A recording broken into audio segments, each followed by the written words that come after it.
Probablemente es uno de los líderes más difíciles de comprender, en parte porque se ha aislado del mundo exterior. Está loco, más loco que una cabra. Es muy calculador y perspicaz, y un buen estratega. Su sistema de gobierno es brutal para muchos de sus ciudadanos. Las armas nucleares son el as de Kim Jong-il.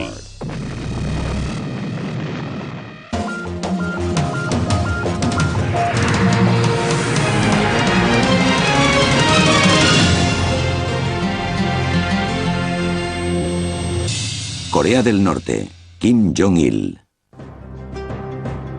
Corea del Norte es el país más aislado del mundo, enigmático y cerrado. En gran parte el responsable del estricto aislamiento del pueblo es su líder, Kim Jong-il. No hay otra sociedad tan cerrada y controlada como la de Corea del Norte. No se permite que la población viaje fuera del país. No se permite que el pueblo tenga libertad de movimientos. La televisión y la radio coreana son las únicas que se ven en el país. Y todo lo bueno que ocurre en nombre del líder. Pero en los últimos años también ha llamado la atención internacional por la continua amenaza de las armas nucleares. Por lo menos tienen un arma nuclear porque la explosionaron. Sospechamos que tienen un programa multifacético. No debemos subestimar a Kim Jong-il. Creo que no es un hombre irracional, no está loco, no es tonto. Es una persona inteligente y sabe qué quiere. Así es como subsisten los regímenes autoritarios, porque abusan arbitrariamente de su poder y aterrorizan al pueblo. Su imprevisibilidad es lo que los hace tan temibles. La verdadera capacidad nuclear y las intenciones de Corea del Norte son desconocidas, tanto si las tienen para su propia defensa contra los países vecinos o como muestra del poder de Kim Jong-il. Sus artefactos nucleares tienen al mundo en suspenso. Durante toda la vida de Kim Jong-il ha sido difícil filtrar los hechos verdaderos de la ficción. Los mitos empezaron el día que nació. Uno es la historia de la propaganda oficial de Corea del Norte, que dice que nació el 16 de febrero de 1942 en un campamento secreto de los revolucionarios dirigido por su padre, situado a los pies de la montaña sagrada de Paektu, en la frontera entre Corea del Norte y China. En el cielo apareció un arco iris doble y las flores florecieron en pleno invierno para anunciar el nacimiento del próximo gran líder de Corea del Norte. Sabemos que nació en una casucha en la Unión Soviética, mientras su familia estaba bajo la protección del Soviet. Es un hombre rodeado de un mito heroico, pero la realidad es muy distinta. En la época en la que nació Kim, en 1942, su padre, Kim Il-sung, era comandante del ejército soviético, entrenado por los rusos en Siberia para la guerra de guerrillas. La madre de Kim, Kim Jong-suk, era miembro del ejército de Kim Il-sung. No sabemos mucho de su juventud, excepto que aparentemente era una apasionada comunista, una buena esposa y que apoyaba a Kim Il-sung. Kim Il-sung pasó la mayor parte de su época de guerrillero en China, pero en el otoño de 1940 los japoneses empujaron a los guerrilleros hacia Rusia, al lejano oriente soviético, y así fue como Kim Il-sung terminó en Siberia y se convirtió en miembro del ejército soviético durante los 4 o 5 años que duró la guerra. Al final de la Segunda Guerra Mundial, los soviéticos enviaron a Kim Il-sung y su familia a Corea. Rusia controlaba Corea del Norte y debido a su lealtad al ejército soviético, lo pusieron al frente del país. Instauró un gobierno rígido y totalitario y se convirtió en el gran líder, adorado y temido. Kim Il-sung fue el fundador de la República de Corea del Norte. Estaba bendecido tanto por los chinos como por los rusos. Era un gobernante muy carismático, gran estratega y una persona muy capaz. Era un hombre muy reverenciado por el pueblo de Corea del Norte. Lo veían como un libertador, una especie de George Washington de Corea del Norte, porque había luchado contra los japoneses, había liderado la guerrilla en Manchuria contra los japoneses. Era un político nato. En cuanto a su hijo, Kim Jong-il, se le relacionó con actos malévolos poco después de su nacimiento. Una terrorífica historia lo vincula a la muerte de su propio hermano, que se ahogó a la edad de 2 años. Cuando cayeron al agua, él salió primero, y cuando su hermano intentó sacar la cabeza, lo empujó bajo el agua. Otro informe decía que reía mientras oía que su hermano hacía blub, blub, blub. Muchos de esos informes nos vienen filtrados a través de la inteligencia surcoreana, que en esa época tenía un gran interés en mostrar una imagen negativa de él. Está claro que su hermano murió durante ese episodio, y tanto si lo mató o si vio cómo ocurría, en cualquiera de los dos casos tuvo repercusiones muy negativas en su psiquis. Siguieron más situaciones dolorosas. En 1949, el mismo año en que su padre fue nombrado presidente del Partido Obrero Coreano, la madre del pequeño Kim murió repentinamente de parto. Su madre era una figura importante, alguien a quien quería y a quien había idealizado y engrandecido como madre de la revolución. Kim solo tenía 8 años cuando murió su madre, y su padre no se ocupaba de él. Kim Il-sung era una figura distante, obsesionado por consolidar su poder en Corea del Norte. Kim Jong-il creció en una situación familiar que le dio inseguridad desde el principio. Creció en una casa con una madrastra que quería que su hijo fuera el sucesor. Y en esa familia había mucha tensión. Luego estalló la Guerra de Corea. El 25 de junio de 1950, Kim Il-sung invadió Corea del Sur. Su sueño era unir a los dos países bajo su control. Pero el ejército de Estados Unidos se unió a las fuerzas de Corea del Sur y China a las de Corea del Norte. De no ser por la intervención de los norteamericanos, Kim Il-sung podría haber conquistado muy fácilmente a Corea del Sur. La Guerra de Corea terminó 3 años después en punto muerto, con la pérdida de 3 millones de vidas humanas. Las dos Coreas quedaron divididas por una zona desmilitarizada a lo largo del paralelo 38. Pero Kim Il-sung proclamó la victoria. Los aplastamos totalmente durante la Guerra de Corea. Usamos napalm por primera vez y sus ciudades quedaron prácticamente arrasadas. Fue reflejado en la propaganda oficial como una guerra para liberar el sur. Y era una victoria, porque los norteamericanos querían conquistar Corea del Norte, y los norcoreanos lo habían impedido. La verdad fue rehecha por el líder vencedor, en quien el pueblo confiaba incondicionalmente. Kim Il-sung irradiaba confianza política. Pero había consecuencias brutales para aquellos que lo cuestionaban. De hecho, antes de 1956, 3 años después del fin de la guerra, montó varios juicios abiertos a sus rivales y de entre ellos, en un par de casos, fueron ejecutados. Y desde ese momento en adelante, Kim Il-sung estableció un culto a su personalidad en Corea del Norte, como habían hecho Mao Zedong y José Stalin. Kim Jong-il pasó los años de la Guerra de Corea en China, pero a su regreso a Corea del Norte disfrutó de riquezas y privilegios desconocidos para la mayoría de norcoreanos. En muchos sentidos, Kim Jong-il estaba mimado. Era tratado con gran deferencia, casi como el hijo de un dios. Desde la adolescencia a Kim no le gustaba su físico. No tenía el buen aspecto de su padre. Era bajo y no muy atlético, pero vivía como un rey. Asistía a las mejores escuelas y luego a la Universidad de Kim Il-sung. Kim Jong-il tiene una personalidad muy diferente a la de su padre. Evidentemente, Kim Jong-il tiene una personalidad mucho más abierta. Nunca tuvo disciplina.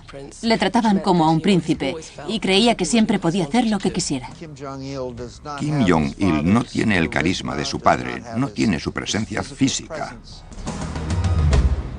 En la universidad, Kim Jong-il se enamoró de una joven profesora de literatura y se casó poco después. Conoció a la que sería su primera esposa en la Universidad de Kim Il-sung.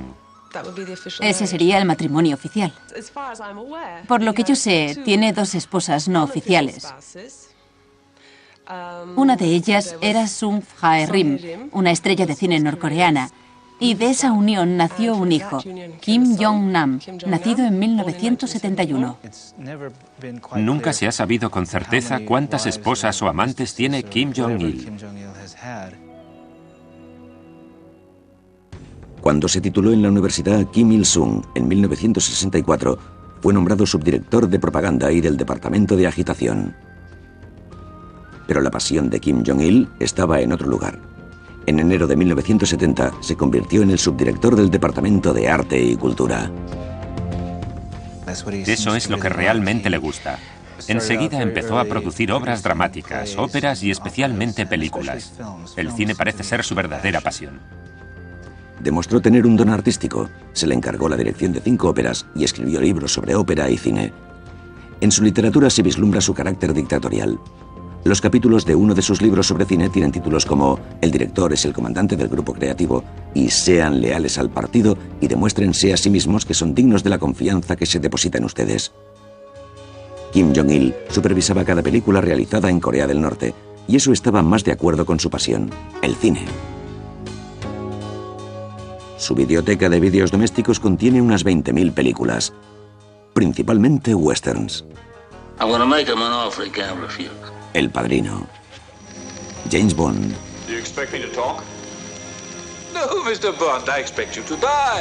La serie de Viernes 13 es una de las favoritas de Kim Jong-il.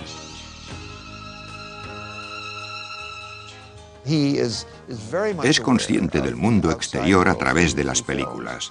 Creo que las películas son una ventana por la que Kim Jong-il y quienes le rodean han aprendido mucho de lo que ocurre en el resto del mundo. Con las películas, Kim Jong-il podía reescribir la historia del país. Poco después, también intentaría escribir el guión para todo el mundo.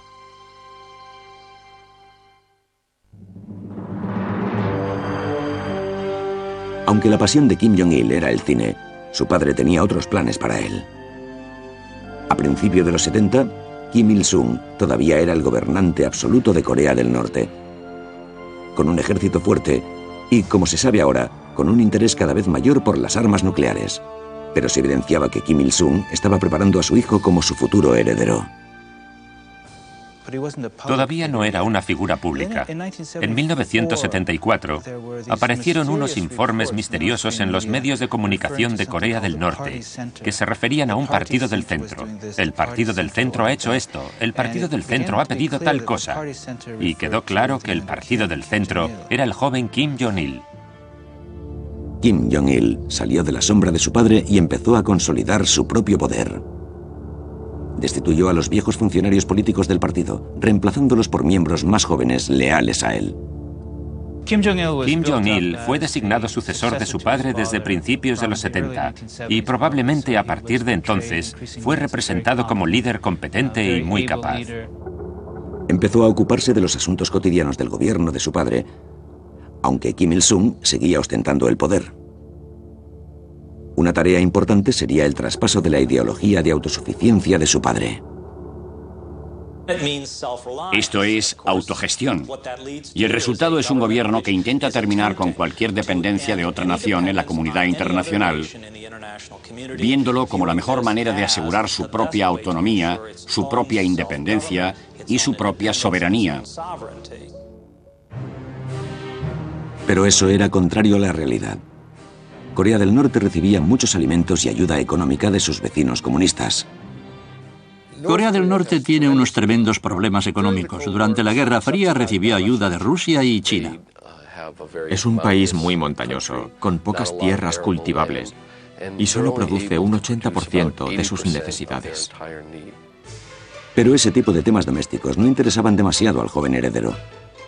Dedicaba la mayor parte de su tiempo a rodar películas, particularmente las de naturaleza propagandística. Para llevar a cabo sus planes organizó una extraña aventura de película de espías. En 1978 ordenó el rapto de una de las estrellas de cine más famosas de Corea del Sur, Choi Yun-hee. Me obligaron a subir a un barco y me dijeron que me llevaban a Corea del Norte.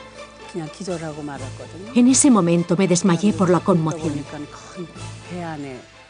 Y cuando me desperté estaba en un barco enorme. Grité histéricamente y les pregunté dónde me llevaban. Les dije que tenía una familia en Corea del Sur que dependía de mí. Y me respondieron que iba a reunirme con Kim Jong-il.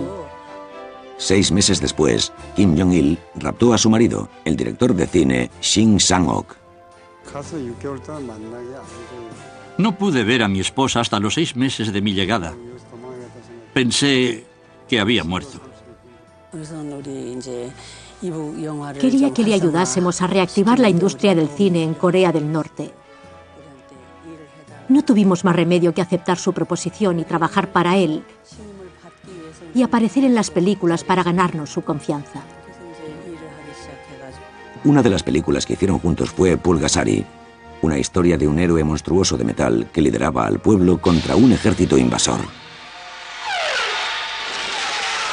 Kim pensaba que Shin podía ayudarle a producir películas que glorificaran al Partido Obrero Coreano. Me dieron dinero, me trataron bien y me permitieron viajar por el mundo siempre que quería, aunque con un guardaespaldas, y eso no es libertad. Durante la década de los 70, Kim Jong-il continuó adquiriendo poder. En 1980, durante el 6º Congreso del partido, fue ascendido de nivel dentro del partido. Ya solo su padre lo superaba. Así que en ese momento, en 1980, quedó claro que el heredero de Kim Il-sung sería Kim Jong-il. Y todo sucedió desde entonces. Produjo varias biografías, el país se inundó de propaganda sobre él y también la prensa extranjera publicó noticias sobre Corea del Norte. Kim Jong-il era representado como el amado líder. Se le describía como un mujeriego y un hombre que adoraba las fiestas en las que se consumían barriles de coñac.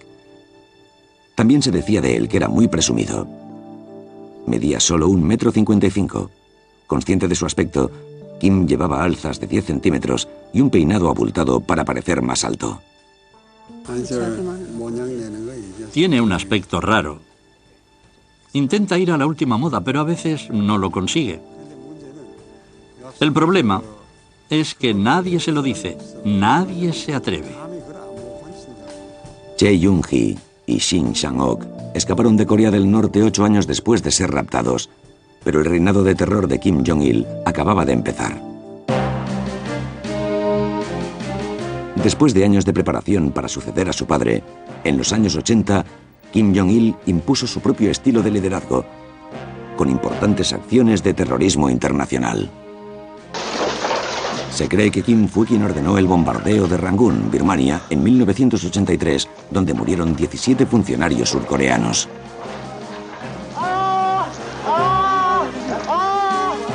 El presidente de Corea del Sur, Chun Doo-hwan, se libró de la muerte por poco. El objetivo era desmoralizar a los surcoreanos, muy por delante de Corea del Norte económicamente y mucho más prominentes en la escena mundial. A Korean Airlines jet carrying 115 people on a flight from Iraq vanished today somewhere near Burma. Después, el 29 de noviembre de 1987, hubo otro acto terrorista. Se supone que él estaba tras el bombardeo de un vuelo de las aerolíneas coreanas que ocasionó la muerte de los 115 pasajeros de a bordo. Evidentemente, el motivo era afectar las Olimpiadas de Seúl de 1988. Todavía los tenemos en la lista de estados terroristas. Y en el pasado cometieron algunos actos terroristas horribles. Con la llegada de los 90, Kim Jong-il todavía vivía en el modelo dictatorial estalinista, con utensilios más peligrosos a su disposición. Incluso cuando adquirió más poder durante los últimos años de vida de su padre, Kim Jong-il siguió siendo un líder en la sombra. Un misterio. Como su padre era una figura pública, tal vez por eso ha intentado ser un poco más moderado, para distinguirse de su padre. Al resto del mundo, Kim Jong-il le parecía tan imponente como su padre. Gobierna un sistema brutal para muchos de sus ciudadanos. Y es uno de los peores, si no el peor de los ejemplos, de violaciones de los derechos humanos. En Corea del Norte, el poder es personal y absoluto. Kim Jong-il combinó amenazas con la calculada retirada de los diplomáticos para conseguir sus fines. Era hijo de su padre. Es una manera muy personalizada y personal de tomar decisiones, a menudo en el propio sitio. Kim Il-sung solía llamarlo orientación en el lugar, y Kim Jong-il hace lo mismo. Kim Jong-il ejercía un control total sobre los vastos ejércitos de Corea del Norte, cuando en 1991 fue nombrado presidente de la Comisión de la Defensa Nacional. Los norcoreanos tienen una fuerza militar de más de 8 millones, incluyendo a los reservistas. Es un ejército enorme para un país del tamaño de Pensilvania. La mayoría de las tropas se entrenan para el combate a pocos kilómetros de Seúl, en la zona desmilitarizada de Corea. La tensión se palpa a lo largo de la frontera. Aunque al mundo exterior le parecía que Corea del Norte tenía unos ejércitos fuertes y era autosuficiente, su importante fuente de energía y alimentos desapareció casi de la noche a la mañana con el colapso de la Unión Soviética en diciembre de 1991. Creo que tanto para Kim Jong-il como para su padre, la caída de la Unión Soviética fue crucial, porque suponía que ya no seguirían recibiendo las grandes cantidades de suministros de la Unión Soviética. Suelo referirme a Corea del Norte como un huérfano de la Guerra Fría, porque al finalizar, a principios de los 90, Rusia y China dejaron de subvencionar a Corea del Norte. Con el fin de la Guerra Fría, Kim Jong-il se dio cuenta de que no podía depender de sus antiguos aliados, China y Rusia, para que siguieran protegiéndoles del mundo occidental. Se renovó su interés por el desarrollo nuclear. El programa nuclear norcoreano ha estado ahí durante más de 20 años, pero empezó a ser importante desde que la Unión Soviética se derrumbó. Cuando Kim Jong-il se preparaba para asumir el control del país en 1994, Corea del Norte presentó el programa de armas nucleares. Para Estados Unidos, era una amenaza directa e inminente. The situation in Korea is serious, and we have responded in a serious way. Corea del Sur se preparaba para un devastador ataque del norte, y la administración Clinton ordenó al secretario de la Defensa, William Perry, que planeara la estrategia ante un ataque inesperado. Sigilosamente estábamos aumentando nuestras fuerzas en Corea del Sur, en la costa, y creo que estuvimos muy cerca de lo que habría sido un conflicto muy sangriento. Habríamos ganado, pero las bajas habrían sido enormes, incluyendo las norteamericanas. En junio de 1994, tanto Corea del Norte como Estados Unidos se negaban a claudicar, y el expresidente Jimmy Carter consiguió negociar un trato aceptable para ambos bandos. A cambio del combustible que tanto necesitaban para la calefacción y los reactores nucleares, utilizados exclusivamente para generar electricidad, Corea del Norte detuvo su programa de armas nucleares. Conseguimos que dejaran de producir cientos de armas nucleares por un tiempo. Los detuvimos. Lo paramos en seco casi sin ningún coste. Pero a esa seguirían otras muchas tensas y similares negociaciones.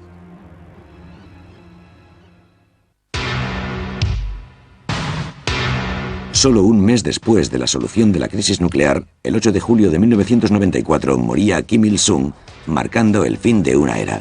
El país que había fundado vivió un gran duelo nacional durante semanas. Los coreanos reverenciaban a Kim Il-sung y cuando murió en 1994 no fingían, lloraban y se lamentaban. El pueblo había perdido el puntal psicológico y político del Estado de Corea del Norte, pero no veían a su hijo del mismo modo. La muerte de su padre fue muy importante para Kim Jong-il. Nunca asumió el papel de presidente de su padre. Kim Jong-il, conocido en el país como el amado líder, no asumió el título y la posición de su padre hasta casi 3 años después de su fallecimiento. Primero, tuvo que construir el culto a su personalidad. Su imagen y sus palabras están en todas partes. Debe de ser muy raro pasear por una ciudad y ver estatuas tuyas continuamente, o estatuas de tu padre, y que te llamen amado líder o gran líder, y que todo el mundo lleve tu imagen en la solapa. En las escuelas que visitamos, tuvimos un abrumador sentimiento del compromiso del pueblo con su líder. Las canciones que los niños cantaban en la escuela, los libros de texto, las coreografías de los gimnastas, todo giraba en torno a Kim Jong-il, Kim Il-sung y el patriotismo. Pero construir el culto a un líder que casi nunca había hablado en público fue un reto. Gloria a los oficiales y los soldados de la revolución. Se cree que este breve comentario fue el primero y uno de los pocos que hizo ante el público norcoreano. Kim Jong-il tenía mucho que superar, especialmente el fantasma de su padre. Todavía hablan de que el espíritu de Kim Il-sung gobierna Corea del Norte como si fuera el presidente eterno del país y Kim Jong-il solo fuera una pálida sombra. Para situarse firmemente en su lugar como nuevo líder de Corea del Norte, Kim Jong-il inició otra campaña, esta vez para sí mismo. En 1982, el cumpleaños de Kim Jong-il se declara día festivo y en 1995 se convirtió en una fiesta nacional de 2 días. La capital, la ciudad de Pyongyang, es un testamento del poder político de Kim Jong-il y su padre, y un monumento al culto de su personalidad. Durante la Guerra de Corea, Pyongyang fue prácticamente reducida a escombros por los bombarderos norteamericanos y luego fue reconstruida como ciudad monumental, con avenidas tremendamente anchas, con muy poco tráfico y grandes edificios al estilo estalinista. Es muy comunista en lo que respecta a la Gran Plaza Mayor, donde se encuentra el Ministerio de Asuntos Exteriores, pero lo que es evidente es que estás en una ciudad muy pobre. Para los pocos norteamericanos a quienes se les permitió visitarla, Pyongyang es obviamente un escenario. Vimos un hotel con cientos de pisos, pero estaba vacío. No funcionaba nada, ni los ascensores, ni el agua, nada. Estaba vacío, excepto los 3 primeros pisos. La creación de la magnífica ciudad de Pyongyang es una creación para perpetuar su identidad y su engaño. Una dura realidad se escondía tras la pompa y la fachada de la ciudad. Kim Jong-il ha mantenido a Corea del Norte en la ignorancia. El país es tan pobre que una fotografía tomada de noche por un satélite muestra que la luz no brilla como en Corea del Sur. En 1995, incluso cuando Kim Jong-il continuaba financiando al ejército, Corea del Norte sufría un duro desastre, una hambruna atroz que asoló al país y no dejó impasible a nadie. Vimos casos muy graves de desnutrición. Veías criaturas consumidas por la enfermedad, tan delgados que tenían la piel arrugada. Niños tan delgados que se les marcaban las costillas. Estaban lánguidos y apáticos, casi a punto de morir. En Corea del Norte han muerto de hambre unos 2 millones de personas. Y creo que fue debido al hecho de que la ayuda alimenticia procedente de la Unión Soviética ya no llegaba. He usado el término narcisismo maligno para designarlo, porque está atrapado en la grandiosa imagen de sí mismo que ha construido.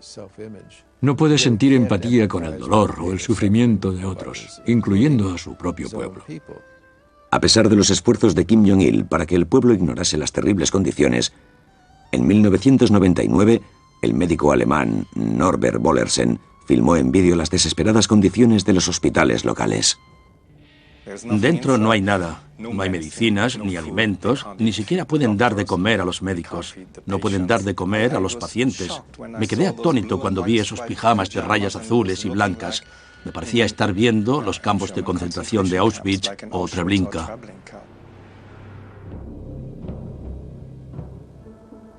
Miles de norcoreanos han sufrido horriblemente por causas muy anormales. A quien cuestione el liderazgo de Kim Jong-il, le espera un campo de trabajos forzados. Las fotos de los satélites revelan que hay muchos en todo el país. Desde su fundación, el Estado de Corea del Norte ha tenido campos de trabajos forzados. Son tan terribles como los antiguos gulags, que existían en la época de la Unión Soviética. Tienen que cavar, abrir túneles, trabajar en las minas. Las jornadas son de 17 horas y muchas personas mueren de agotamiento en esos campos. Aumentó el número de refugiados que huían de Corea del Norte a China, Corea del Sur e incluso a Japón. También hay un gran número de refugiados que han dejado Corea del Norte, tanto por la mala situación económica como por la represión política.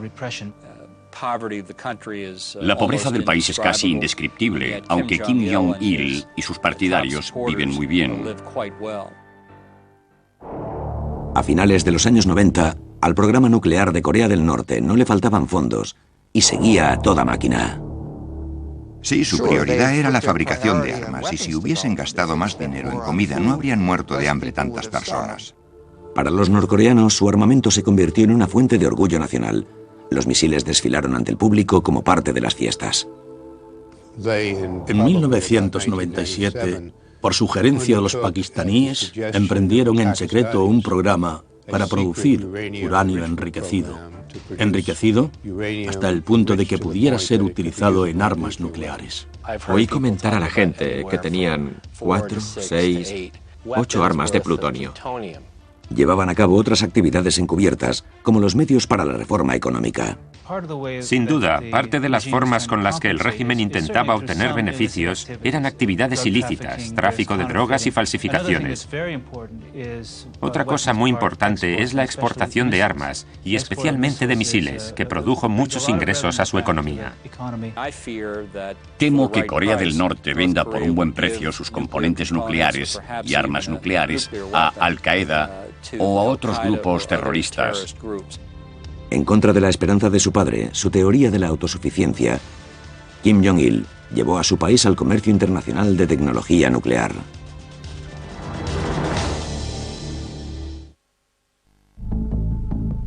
A finales de los 90, los ojos de Kim Jong-il se volvían cada vez más al exterior para conseguir mejoras en el país. Cuando reinició su programa nuclear secreto, inició una ofensiva global para conseguir apoyo político y económico. Corea del Norte ha intentado conseguir socios económicos en países occidentales, incluso en Estados Unidos, y especialmente en Corea del Sur, todo para mejorar su economía. Un dramático ejemplo fue la cumbre de junio del año 2000 en Pyongyang, entre Kim Jong-il y el presidente Kim Dae-jung de Corea del Sur, que apareció en los titulares de todo el mundo. Los surcoreanos estaban sorprendidos por un Kim Jong-il que no se esperaban.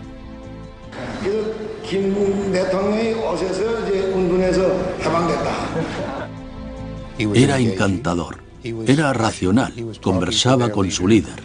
Les decía a los surcoreanos, unámonos. Durante un tiempo se hizo muy popular en Corea del Sur, tanto que el gobierno estaba preocupado porque la gente se fuera. Más tarde, ese mismo año, Kim Jong-il estaba preparado para su primera aparición. Lo más interesante son sus ropas. Lleva una ropa tan informal que parece más un mecánico que el mandatario de un país. En octubre de 2000, la secretaria de Estado de Estados Unidos, Madeleine Albright, visitó Corea del Norte. Era una oportunidad única para ver a Kim Jong-il cara a cara. Vive en su propio pequeño mundo, donde imagina cómo es Corea del Norte. Por otro lado, cuando hablas con él, es totalmente racional. Pocos norteamericanos han conocido a Kim Jong-il. Harold Koh también lo conoció como miembro del partido de Albright.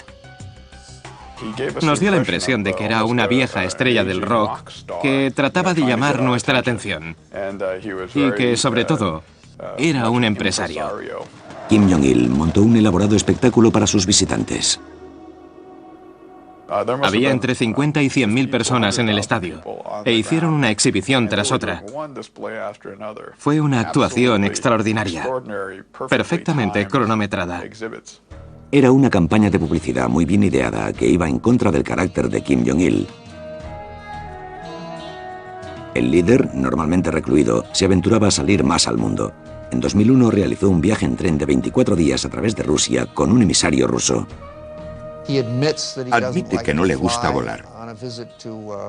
Por ejemplo, en una visita a Rusia le dijo a un diplomático ruso: voy a Moscú en tren porque quiero ver desde tierra cómo está cambiando Rusia. Y eso no se ve desde el aire. Un año después, Kim Jong-il tuvo que enfrentarse a los cambios ocurridos en Estados Unidos. Madeleine Albright no había tenido tiempo de coordinar una conferencia cumbre con Bill Clinton, y una nueva crisis amenazaba al nuevo presidente de la administración. Pocas semanas después de convertirse en presidente, George Bush anunció que Estados Unidos no seguiría tratando ni negociando con los norcoreanos, porque no estaban cumpliendo sus acuerdos. Los norcoreanos se quedaron perplejos porque las cosas habían cambiado mucho desde la elección de George W. Bush. Pero todavía les esperaba una sorpresa aún mayor. En 2002, en su discurso de enero sobre el estado del partido, el presidente George Bush declaró que Corea del Norte, Irán e Irak eran una amenaza. States like these and their terrorist allies constitute an axis of evil Los norcoreanos reaccionaron muy enérgicamente contra las palabras eje del mal. Estaban sorprendidos por el lenguaje de Estados Unidos. Esta es la mayor proliferación mundial de misiles balísticos. Y el peligro que supone para el mundo no es solo que puedan usarlas, sino que puedan suministrar armas y materiales nucleares a otros países. En un mensaje al mundo después del 11 de septiembre, el presidente Bush dijo que Kim Jong-il, Saddam Hussein y Osama Bin Laden eran iguales. Kim Jong-il se convirtió en blanco de Estados Unidos. Sentían que aumentaba la hostilidad de Estados Unidos y los líderes norcoreanos pensaron que su defensa debía ser más fuerte. Una de las razones por la que el pueblo está hambriento es porque el líder de Corea del Norte no se ha preocupado de fortalecer su economía. Tenemos un gran corazón, pero no para alguien que deja que su gente pase hambre. Demonizando a Kim Jong-il, le hacemos mucho más difícil conseguir sus propósitos y también hacemos que Corea del Norte sea sospechosa en las mentes de muchas personas que cuando escuchan al presidente creen que habla a Dios. El liderazgo norcoreano llegó a la conclusión de que la mejor defensa es el ataque. Dijeron, tomemos el camino de la ofensiva, y por eso crearon otra crisis nuclear. Además de aumentar el desarrollo nuclear en Corea del Norte, los comentarios de Bush situaron a Kim Jong-il en una posición más alta en el ruedo mundial, para lo bueno y lo malo. ¿Sabe quién es Kim Jong-il? Tal vez recuerdes a su padre mental, Il. En una película de James Bond, serie favorita del dictador aficionado al cine, los malos son los coreanos. Y el gobierno presentó una protesta oficial en el verano de 2002. Era otra afrenta personal a Kim Jong-il. Poco después, ese mismo año, con el aumento de la crisis, Kim Jong-il tendió la mano a sus viejos enemigos. En octubre de 2002, 5 ciudadanos japoneses fueron devueltos a sus familias. Eran los únicos supervivientes. Kim Jong-il admitió que agentes norcoreanos habían raptado a más de 20 personas en las calles de Japón durante los años 70 para que entrenaran a los agentes que servían en Japón. Dijo que era algo que se había hecho en el pasado, que lo lamentaba y que no se repetiría, y que había criticado por eso al régimen de su padre. Pero estar cerca de un país que fabricaba armamento nuclear causaba inestabilidad en Asia, particularmente en Corea del Sur. El hecho de que Corea del Norte posea armas nucleares produce una gran desestabilización en el noroeste de Asia y en todo el mundo. Por eso, si no resolvemos el problema, Japón también querrá armas nucleares, Corea del Sur, Taiwán y tal vez otros. Mientras sus esfuerzos continuaban, los planes nucleares domésticos de Kim Jong-il salieron a la luz. En octubre de 2002, Corea del Norte confesó que estaban construyendo un reactor para enriquecer uranio. En diciembre, el régimen expulsó a los inspectores de la ONU y en enero de 2003 se retiró del Tratado de No Proliferación Nuclear. En febrero, reabrió una planta para procesar material para armas nucleares. Cálculos aproximados indican que producían unos 150 kilogramos de plutonio cada año, y se estima que con eso tenían para fabricar 30 armas al año. Los avances se detuvieron. Corea del Norte pidió mantener conversaciones bilaterales con Estados Unidos, que fueron declinadas. Ambos bandos se observaban minuciosamente ante una ruptura. Continuaremos trabajando desde la diplomacia para dejar claro que Kim Jong-il recibirá la ayuda que necesita para su pueblo, pero que debe obedecer la demanda del mundo de que no desarrolle armas nucleares. Un año después del comentario del eje del mal, en marzo de 2003, Estados Unidos invadió Irak. Los norcoreanos se tomaron muy en serio nuestra invasión de Irak.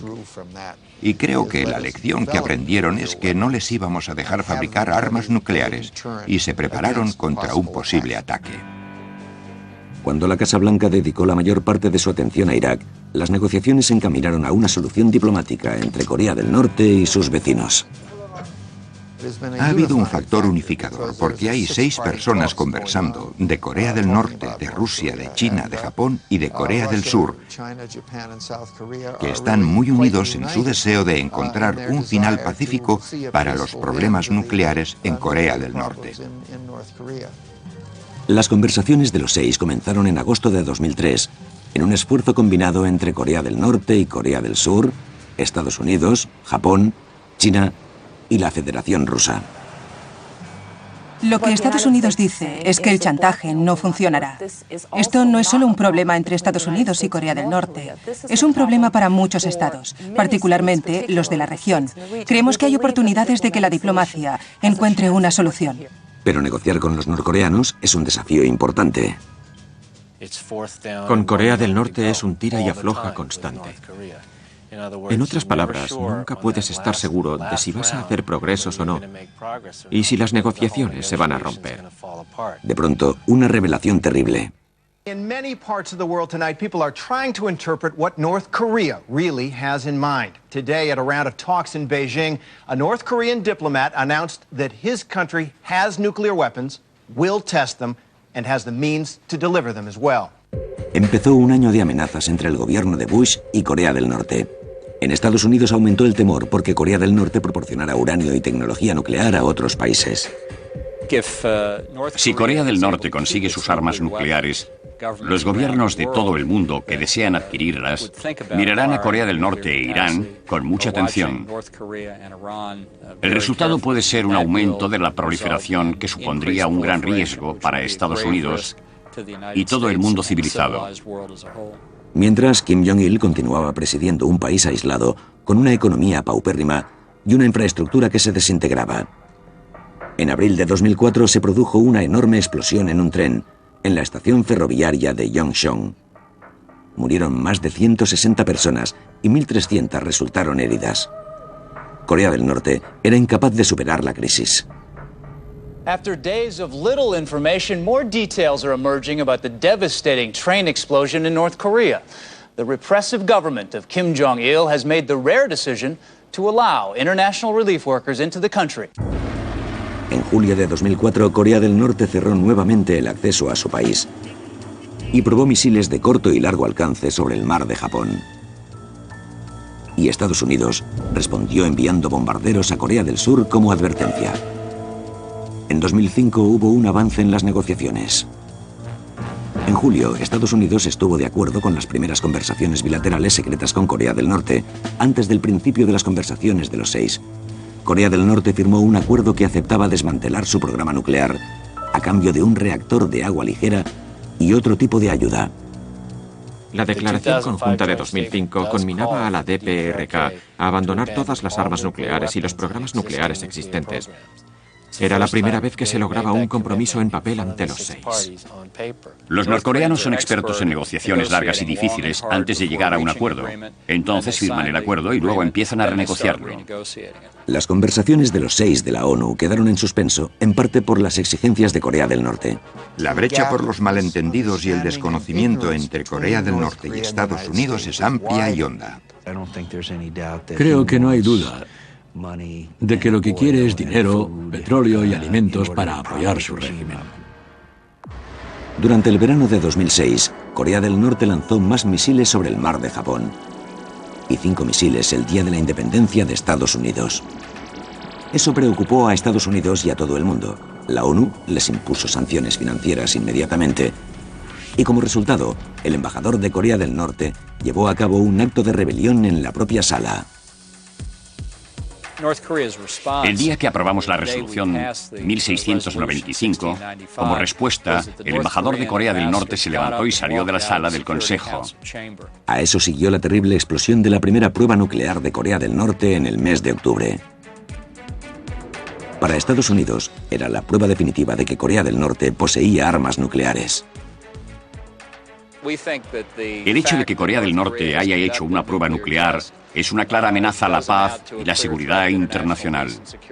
Después de la prueba nuclear, en octubre de 2006, la situación estaba tomando un grave cariz Y tuvimos que usar una combinación de presión y diplomacia para conseguir que los norcoreanos volvieran a la mesa de negociaciones. Parecía que la carrera nuclear de Corea del Norte había llegado a un punto sin retorno. Para Kim Jong-il, las cosas habían cambiado mucho a finales de 2006. Se casó con su secretaria, Kim Ok, a los 2 años del fallecimiento de su esposa, Ko Young-hui, que había muerto de cáncer en agosto de 2004. Su reinado de terror y el temido programa nuclear parecían llegar a un final.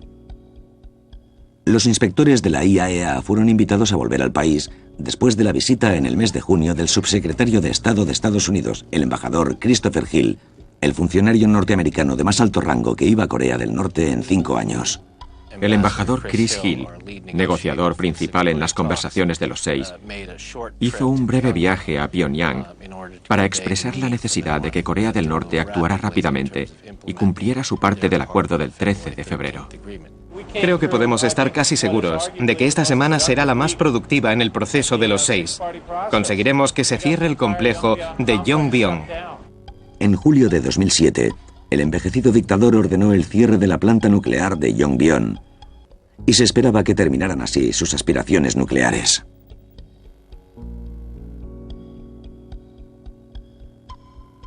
El acuerdo del 13 de febrero de 2007 ordenaba la total desnuclearización de Corea del Norte.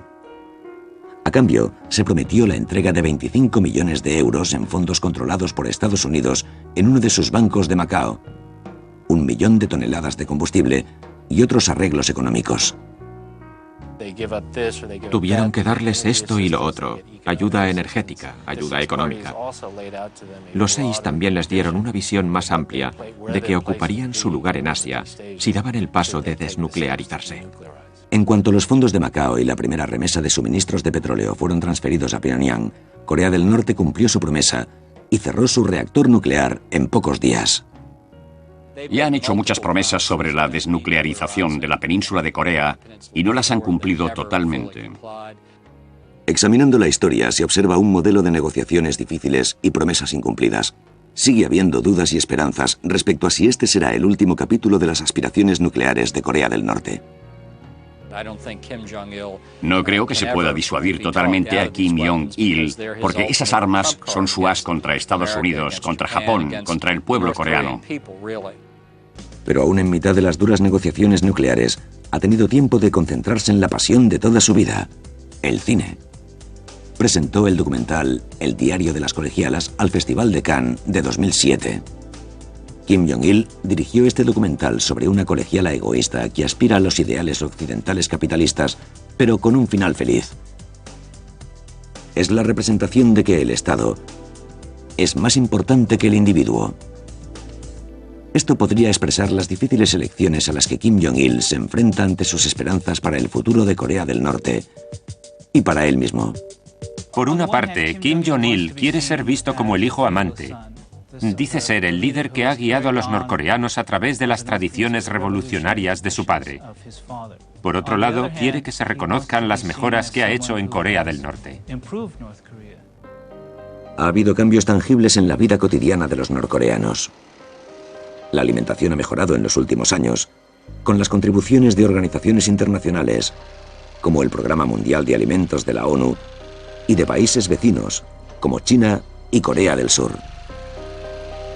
Las reformas económicas han sido introducidas regularmente, alejándose de los ideales comunistas.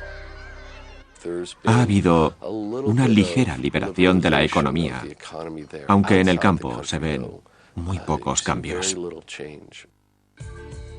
Corea del Norte se ha abierto al turismo recientemente e incluso permite visitar uno de sus templos sagrados. Otra aventura económica es la venta internacional de su licor de arroz, soju, y se rumorea que llegará a Estados Unidos.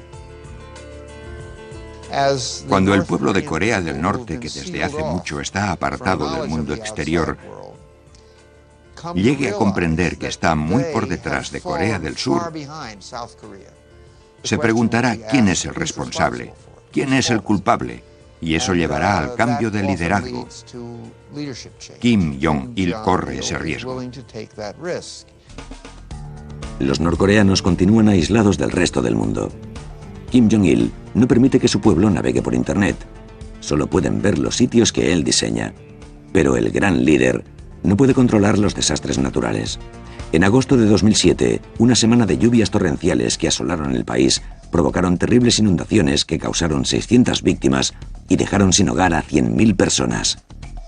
La ONU y Corea del Sur enviaron millones de euros en ayudas. El país estaba en peligro de sufrir otra hambruna similar a la de finales de la década de los 90. Kim Jong-il tuvo que posponer la cumbre de Corea del Norte y Corea del Sur hasta octubre de ese mismo año. Kim Jong-il dio la bienvenida al presidente de Corea del Sur, Roh Moo-hyun, y después de varios días de conversaciones, los dos líderes firmaron un tratado de paz para terminar la guerra de Corea y dar los pasos necesarios hacia desmontar el programa de armas nucleares de Corea del Norte. Después de firmar el acuerdo de paz, los dos líderes levantaron sus brazos en señal de victoria y brindaron con champán. Los insistentes rumores sobre su delicado estado de salud plantean la cuestión de su sucesión. Es difícil decir quién sucederá a Kim Jong-il. Estamos viendo algunos indicios de que le sucederá a alguien de la nueva generación. Solamente ha habido una sucesión en el liderazgo del padre, Kim Il-sung, a su hijo.